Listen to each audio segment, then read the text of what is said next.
Akasbani Imphal Nayani Devi na pau pajari ahanbada maru oiba pau Kuntrani pan subo Uttarakhand National Games hungnabi matungi nga sidagi Dehradunda laiba Maharana Pratap Stadium da hauragani Manipur State Biodiversity Strategy and Action Plan lising ani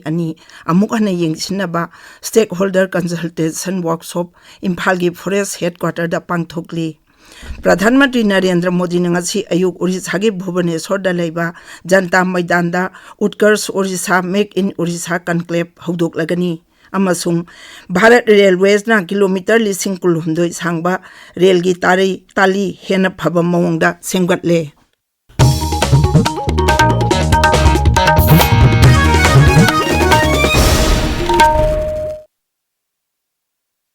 Kuntrani pan suba Uttarakhand National Games haunabi matung inang asidagi Dehradunda laiba Maharana Pratap Stadium da hauragani mathang thagi taramari bhawa jathagadaba games asi Uttarakhand gi jilla nipan gi sahar taramathoi da pangtokani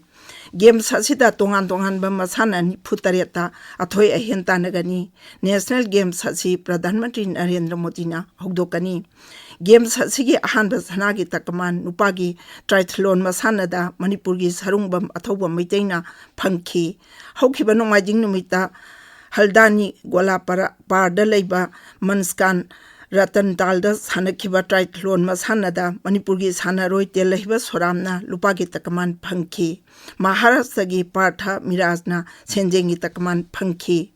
Games asida official yauna Manipur gi sanaroi jamri henbana saruk yari Manipur gi sanaroi singna masana tarama panda athoi ehenta nagani Gawada pangthokiba kuntra tare chuba National Games sa Manipurna sanagi takman kuntra lupagi kunnithoi amasung senjengi takman kuntra punna takman marifuni thoi phangkibani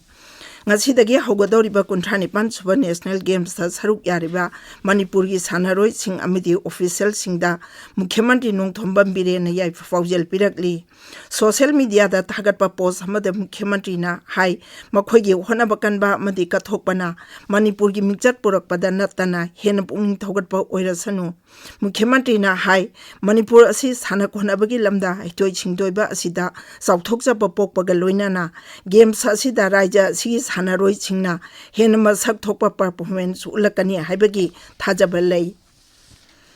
Manipur State Biodiversity Strategy and Action Plan lising ani Amukana Yang Sinaba Stakeholder Consultation Workshop Imphal gi Sanjen Thongdaleba Forest Headquarter da Pangthokli, Manipur Biodiversity Board na Foundation of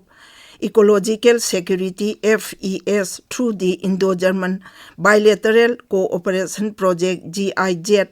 NERAQ Manipur na khusamna sinduna Forest Headquarter ge conference holder pangtok liba thoram asida State Biodiversity Strategy and Action Plan lising ani gi tongan bai hiram singda session mari khaidoktuna khana nainagani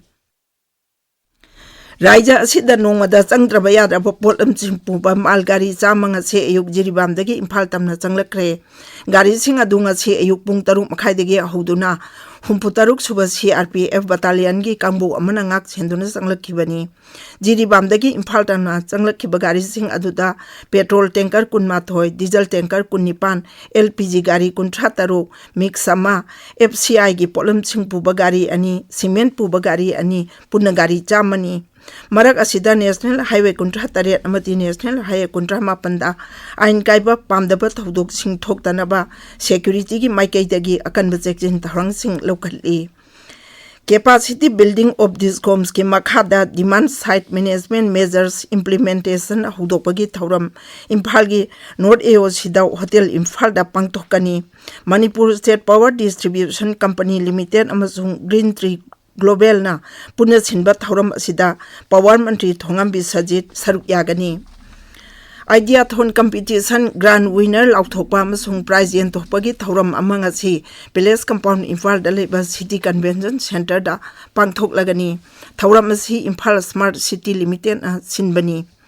Germany da pangthokadoriba Berlin International Film Festival BIFF ta saruk yarunabagidamak raija sidagi filmmaker ani amadi Manipur State Film and Television Institute amasung Manipur University gi Mass Communication Studies gi mahiro yauna mioi taret khalle festival simathang thagi tarau hundoi dagi kul hundoi phauba pangthokani tabiriba pawasi Akashbani Imphal dagi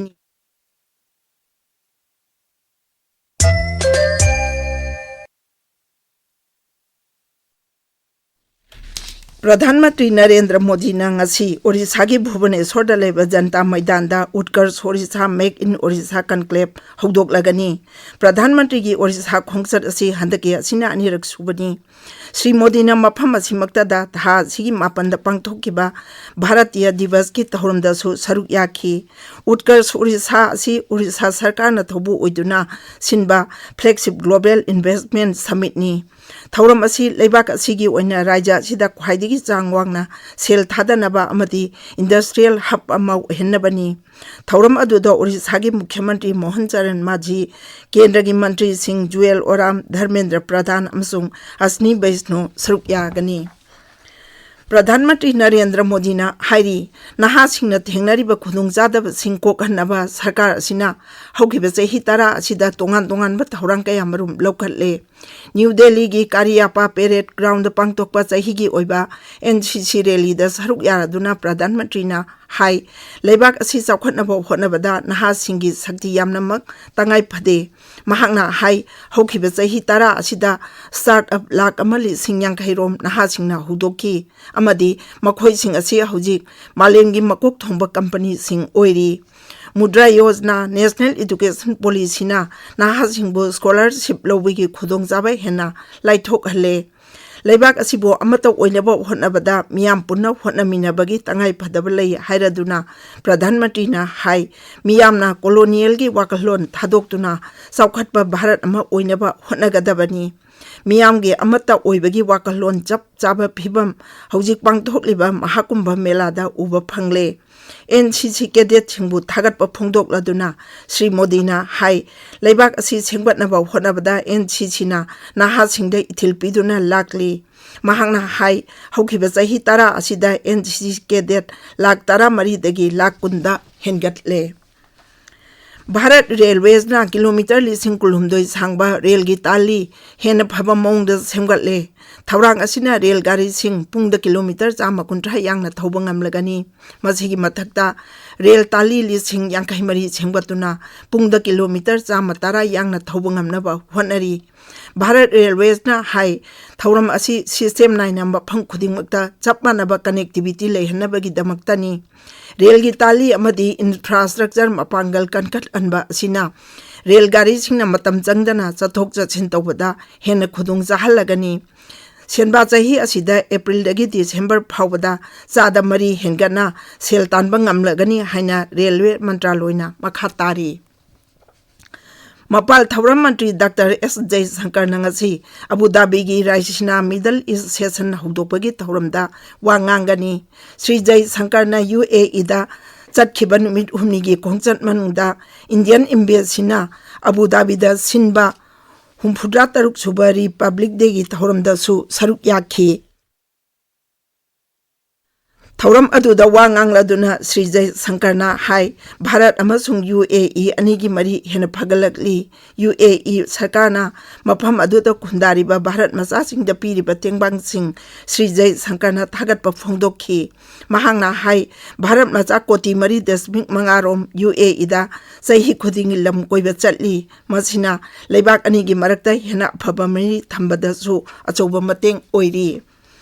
लेबाक असिना ngasi saknairaba freedom fighter Lala Lajpat Rai की चामो हुमफु सुबा मपोक नुमिता महाकी मफमदा इकाई खुमनबो उल्ली पंजाब के सरी हायरगा खंगनबा Lala Lajpat Rai लाहौरदा British Simon commission की मथक्ता इरांग हौखिबा लुजिंगबा अमनी अरोइबदा मरुइबा पाव Mohana कुंठानी सुबो Uttarakhand national games हौनबी मतुंग इनंगसिदगी Dehradun दा लेबा महाराणा प्रताप स्टेडियम दा हौरगनी Manipur State Biodiversity Strategy and Action Plan lising ani among ane yengchinaba stakeholder consultation workshop Imphal gi forest headquarter da pangthokli Pradhan Mantri Narendra Modi ngasi Orissa gi Bhubaneswar da leiba Janta Maidan da Utkarsh Orissa Make in Orissa conclave hodok lagani amasung Bharat Railways na kilometer 1,200 sangba rail gi tali hena phaba maung da semgatle paulu jare